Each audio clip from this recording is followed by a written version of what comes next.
The air hung thick with smoke and the murmur of hushed conversations. A haze of blue light washed over the bar, catching the glint of glasses and the amber glow of liquor. He sat hunched over his drink, the weight of the day pressing down on him. One shot, burning then warm. A brief respite. He wasn't here to socialize. He wasn't here for the taste. He was here to forget, to numb the edges of a reality that felt too sharp. 2 shots down, the world around him began to soften, the edges blurring. A fleeting sense of relief washed over him. He could almost taste it. Oblivion. 3 shots. He could feel the warmth spreading through his chest, a pleasant heat that chased away the chill of loneliness. The music, once just background noise, began to throb in his ears. He ordered another round, the clinking of the glass against the counter, a sharp punctuation mark in the symphony of the bar. He blinked, trying to refocus. The room seemed to sway slightly, a gentle rocking motion that made him close his eyes for a moment. When he opened them again, the movement was gone, replaced by a subtle but persistent tilt to the left. He reached out a hand to steady himself, his fingers brushing against the cool, smooth surface of the bar. He could feel it now, the alcohol coursing through his veins. It was a familiar feeling, a welcome numbness that started in his head and spread down to his fingertips. His movements, once precise and controlled, took on a languid, almost dreamlike quality. He gestured for another drink, his words slurring slightly as he gave the order. He watched as the bartender poured, the liquid splashing against the sides of the glass. His hand, reaching out to take the drink, felt heavy and clumsy. He knocked against the glass, sending a small cascade of liquor spilling over the counter. A wave of shame washed over him, hot and unexpected. The music, once a comforting background hum, now pressed against his eardrums, a cacophony of sound that made his head throb. He tried to focus on a conversation happening next to him, but the words swam before his eyes, dissolving into a meaningless jumble. His thoughts, once sharp and clear, became sluggish, like molasses moving through cold honey. He knew he'd had too much. He could feel it in the way his eyelids drooped, in the way his head spun with the slightest movement. But the urge to drink, to chase that feeling of oblivion, was stronger than any sense of self-preservation.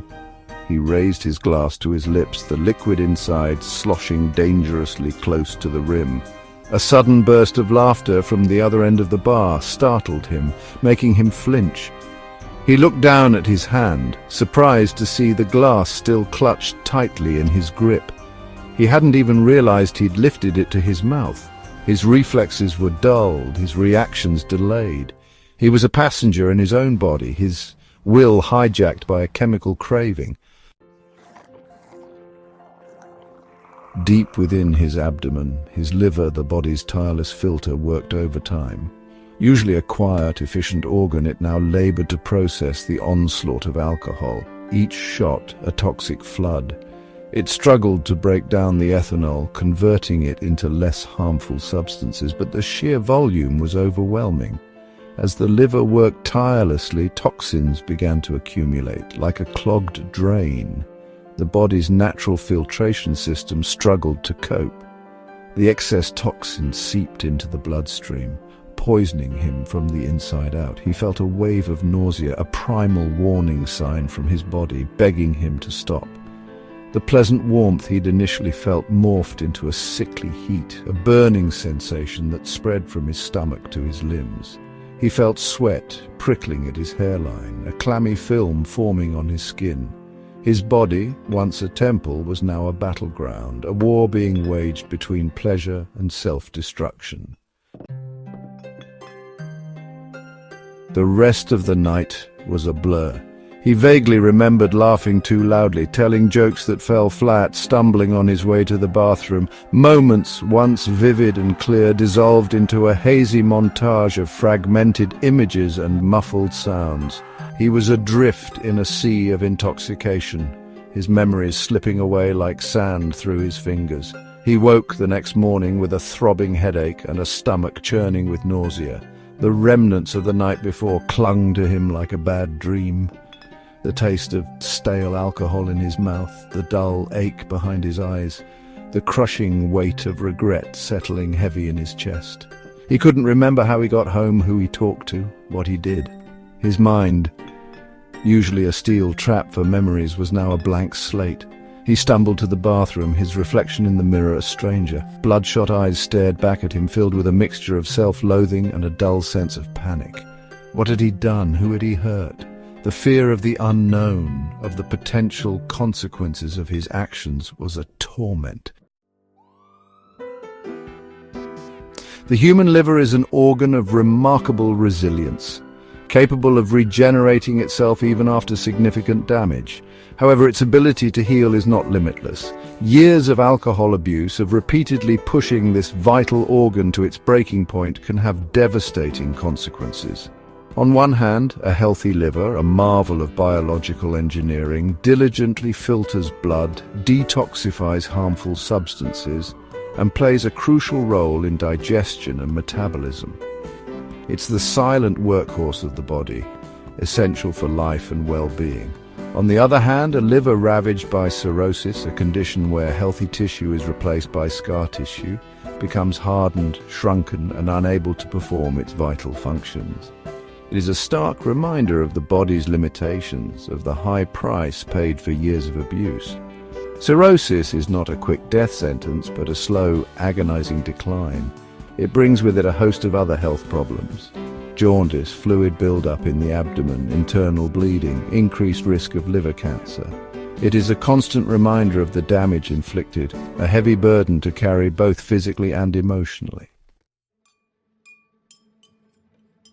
The consequences of his drinking were no longer confined to the physical. His life, once a carefully constructed edifice of success and stability, began to crumble around him. Relationships strained under the weight of his broken promises and erratic behavior. His job, once a source of pride and accomplishment, became a source of anxiety and dread. He withdrew from friends and family, isolating himself in a fortress of shame and self-pity. His once sharp wit dulled, replaced by a cynical bitterness that alienated even those who cared about him most. His laughter, once genuine and infectious, now felt forced, a hollow echo of the man he used to be. He was trapped in a vicious cycle, each drink a desperate attempt to numb the pain caused by the last. The alcohol, once a source of temporary escape, became his jailer, holding him captive to its insidious grip. He was a prisoner in his own life, the bars forged from his own bad choices. But there is always a choice. Recovery is not a single event, but a journey, a path paved with setbacks and triumphs, with moments of despair and glimmers of hope. It starts with a single step, the decision to choose a different path, to break free from the chains of addiction. He stumbled into his first support group meeting, his hands trembling, his heart pounding a frantic rhythm in his chest. He looked around at the faces, some filled with hope, some etched with weariness, but all reflecting a shared experience, a common struggle. And in that moment he realized he wasn't alone. He learned that recovery is not about willpower alone, but about building a support system, about finding healthy coping mechanisms, about learning to love and forgive himself.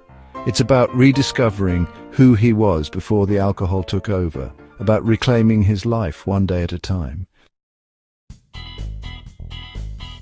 The road to recovery is not easy, but it is possible. It is a journey of self-discovery, of learning to navigate life without the crutch of alcohol.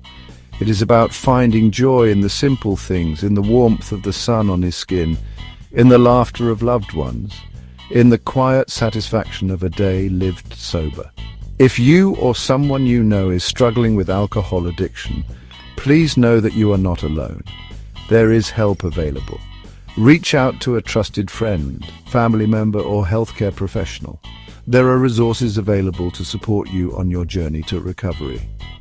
Helpline resources: SAMHSA, National Helpline 1-800-662, HELP 4357. National Institute on Alcohol Abuse and Alcoholism, https://www.nayar.nih.gov/. Remember, recovery is possible. Choose to live, choose to heal, choose hope.